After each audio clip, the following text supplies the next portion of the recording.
Are you dealing with the trials of a difficult marriage or going through a separation or divorce? Welcome to the club, friend. Life is messy and it can be hard. I'm Jen Zingmark, a Christian life coach, and I have good news for you. There is a path to find hope, healing, and happiness, no matter what your circumstances are, and I can help you find joy in your journey. So let's go. Hey, y'all. Welcome to Taking Care of You, Part 2. If you haven't listened to last week's podcast, you should go back and listen to that one before this one. Last week, I talked about the importance of self-care and owning the responsibility of taking care of you. I discussed several ways to identify your own needs and how they are or are not being met. The other component of self-care we discussed last week is being aware of your relationship with yourself and choosing to be kind to yourself. I'm going to continue this discussion on self-care with the final area, taking responsibility for owning your feelings and emotions. Marriage support and divorce coaching may not be needed by you personally, but almost everyone knows someone dealing with the trials of this difficult journey. Please share this podcast with someone you know who might be dealing with the challenges of divorce or a difficult marriage. The tools that I have are life-changing. And I know this because I have experienced this in my own life, and I have seen it in the lives of my clients. And I want to share these tools with everyone that can benefit from them. You have to empower yourself to take responsibility for your own feelings and emotions. This is a big one. You have to choose to be responsible and hold yourself accountable for how you feel and act, no matter what anyone else does. I'm going to break it down into 3 steps to make it a little bit easier to understand. The first is owning your emotions. The second one is owning all of the results in your life. And then lastly, believing in your own potential. Okay. These are all 3 parts of empowering yourself to take responsibility for owning your feelings and emotions. All right. The first part is it's important to remember that no one else can make you feel anything. They can't. They don't have control over you. But many of us still give away that control to other people. We give them the credit for how we are feeling. We do this when we say, this person made me feel sad or they made me feel angry. No situation can make you feel anything. When your house is a mess and you feel overwhelmed, the house isn't making you feel that way. It's your thought that you are overwhelmed that is making you feel overwhelmed. I want you to think back to a time when you were in college or you were single, living with roommates, and you came home. There were dishes in the sink all over the counters and the trash was overflowing. Did it affect you the same way that it affects you today? Most likely the answer is no. Even if you didn't like your apartment or your house being messy, it probably wasn't that big of a deal. You probably just assumed that your roommates were super busy, or you were super busy, or even that you lived with messy roommates. But you could ignore it or block it out. Today, it's much more likely to be a big deal in your life because it's your home. Especially if you're a stay-at-home mom, it may bring up a lot of anger and frustration. You may even feel taken for granted or like your spouse or your children don't love or respect you, all sorts of other things. My point is that it's not the mess in your home making you feel anything. It's the meaning that you're giving it. When it wasn't your place, when you had roommates that also shared your place and you were paying rent to someone else, it really wasn't a big deal if your apartment was a mess, right? When you had other goals in your life, other ways to receive validation or feel successful that weren't dependent on the condition of your house. It didn't mean as much to you. Like I said before, especially if you are a stay-at-home mom, you might take a lot of ownership in that. And for many women, you may even measure whether or not you're doing a good job as a full-time mom or stay-at-home mom based on the cleanliness of your house. So just be aware of it and keep ownership over your emotions. When you do choose to feel negative emotions, that's okay. Again, it's just part of life, but I want you to remind yourself that I'm choosing to be angry right now because my house is a mess. And that's okay. I'm choosing to be overwhelmed because of this mess and I don't like it, but that's okay. I get to keep the credit for how I'm feeling. That's really important. Second part of this empowerment self-care is owning your results. These two go hand in hand. And I think we women are really guilty of operating from a place where we think I have all of these obligations that I have to meet. I have all of these responsibilities that I have to fulfill. And it's just so disempowering. And it's not practicing self care when you think like that. It's practicing victim mentality. It doesn't make you the kind of woman or person that you want to be and show up in the world as, the kind of woman and mother that you want to be to your children, to your husband, the type of spouse that you want to be. So remember, you don't have to work. You don't have to stay home with your kids. In reality, you don't have to do anything. It's much more empowering to think, I get to stay home with my children. I'm blessed with this job. Every one of us has agency and we can choose what we are going to do and not do.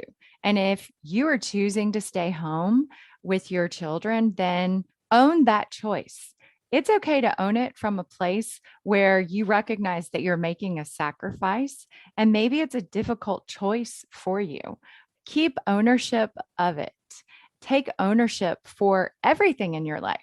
Take ownership for your financial situation, over your social life, over your health, over your education, over your skills and your ability. You have impact in all of these areas.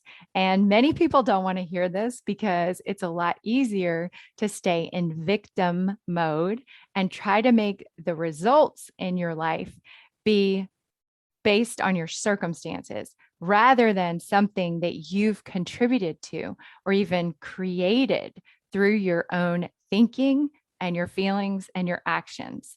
It is so much more empowering to be able to embrace it and not beat yourself up over it. Just take ownership of it. And then it becomes great news because it means that you have control to change all of it. You really do. I want to give you an example that has really helped me focus on the results in my life because sometimes I can't even see what my own role is and how I possibly had anything to do with my results. So I recently read this wonderful book called The Choice by Edith Ava Eger. Edith tells of her life experiences, starting with being taken from her home in Germany as a child and then surviving Nazi death camps. Edith describes how she listened to her inner voice of hope to keep her alive, past her physical ability to live, even when she witnessed others losing hope all around her and dying because they just gave up their will to live. In one part of the book, she says, when everyone and everything around me told me constantly that I would never get out of the death camp alive, I told myself something different. I worked to develop an inner voice to tell myself an alternative story. I would repeat the mantra, this is temporary. If I survive today, I will be free tomorrow. I survived today, so tomorrow I will be free. It's so powerful. She explains that although she couldn't physically fight the Nazi guards, she could fight them with her mind. And ultimately, she won. She was freed and went on to get married, raise a family, and pursue her education as a psychologist and help many others dealing with trauma. She's living a beautiful, full life and now has shared her amazing story of resilience and mental courage and strength, but ultimately describes how the will to survive and thrive and overcome is our choice. The thoughts that we think are choices that we make. It's so powerful. She really helps to put things into perspective. It's such a great way to look at the results that we have in our lives. Although we cannot always choose our circumstances, we are always free to choose how we respond to them. We have to believe in our potential to create the life we want, no matter what our circumstances are. The key to this is to be future focused and to do it with faith. To practice good self care, you need to be able to believe that you can have anything you truly want. And in fact, you can have what you want sooner than you think you can and have it much easier than you probably think. All you need to do is to begin with belief in yourself. Empower yourself to be able to create whatever you want. The truth is that your past has no relevance to your future unless you allow it. Whatever happened to you 5 years ago, or 1 year ago, or yesterday has nothing to do with what you're going to do today or tomorrow unless you choose to allow it. So powerful. The last piece of this is to begin before you're ready. Brooke Castillo teaches that we have to believe in ourselves and begin taking action before you think you're ready. I love this concept. I witnessed my oldest son doing this recently, and I have been so impressed. He's 26 years old, has graduated from college, and is now married, and he's doing so well in his life. He's always been athletic and played and tried a variety of sports growing up. He did football, basketball, and golf, tennis, swimming. He's also extremely musically talented and spent the majority of his childhood growing up writing, recording, and playing music. He's a well-rounded, amazing kid. I mean, man, now. But in 2020, he decided to run a marathon. He'd never really been much of a runner like me. He'd always ran a little to stay active, but never consistently or long distances. He just decided to train for a marathon and run it. Well, he came in second place overall out of every person who ran the race, which there were, I think, 1,000 or more people in the race. And then he won in his age group, which is amazing. He's actually really athletically gifted, but extremely dedicated and trains every day. We're just so proud of him. I asked him how he knew he could do it. And he said, I believed that I could. So I did. It's that simple. Now he's decided to run an ultra marathon. It's really a little nuts if you ask me, but people do it. You run 50 miles without stopping. And he's running his first ultra marathon this weekend. And so I asked him the same thing. How do you know you can run an ultra marathon, 50 miles? And he said, I won't stop until I do it. His belief in his goal is manifesting itself in his doing it. We can all do this. We just have to believe in our potential and start before we're ready. Begin now to be happy, to be fulfilled, and to be confident in your life. Just try it and see what happens. So let's review. The final step to self-care that I'm discussing today is to empower yourself to take responsibility for your own feelings and emotions. This is a big one. And you have to choose to be responsible, to hold yourself accountable for how you feel and act, no matter what anyone else does. And there are three parts that I've discussed today. First is owning your emotions. Second, owning all the results in your life. And lastly, believing in your potential. I've given you a lot to think about today. I hope that you have a better understanding of what self-care is. Self-care is not selfish. Not only do you deserve to take care of yourself, it is your responsibility, and you owe it to yourself and the people around you, which is the best news ever because you're the best person for the job. And all of you that are in a difficult marriage or dealing with separation or divorce right now, this is especially for you.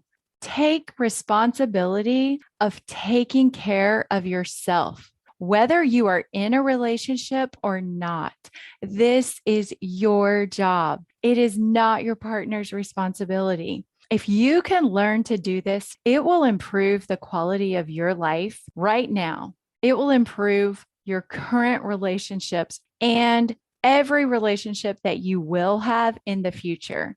This is important work for everyone, no matter what your circumstances are. So I hope you'll just take one or two ideas from what you've heard me talk about and try to implement them in your life. Please let me know how it goes because I love hearing from you. Send me an email at jen@jenzingmark.com. I would be so grateful if you would just take a couple minutes and let me know your biggest takeaways and how I'm helping you grow and what you like most about what you're hearing on the podcast. I would love to hear more about how you're receiving the things that I talk about here so I can serve you on a higher level and know all the things that you're feeling and thinking about my work here. I love it. And I'm so grateful to serve you guys. I love you all so much. Thanks for listening. I can't wait to talk to y'all next week. Bye, y'all. Are you struggling with the trials of divorce? There is a path to find joy in your journey. I would love to help you. Go to jenzingmark.com to get all the info. There you'll find a free download to help you start thinking happier thoughts today. And you can sign up to receive my weekly newsletter. If you like what you've heard here and want to dive deeper into this work, sign up for a free mini session with me. This is just the tip of the iceberg, my friends. There is so much more. I would love to work with you and be your life coach.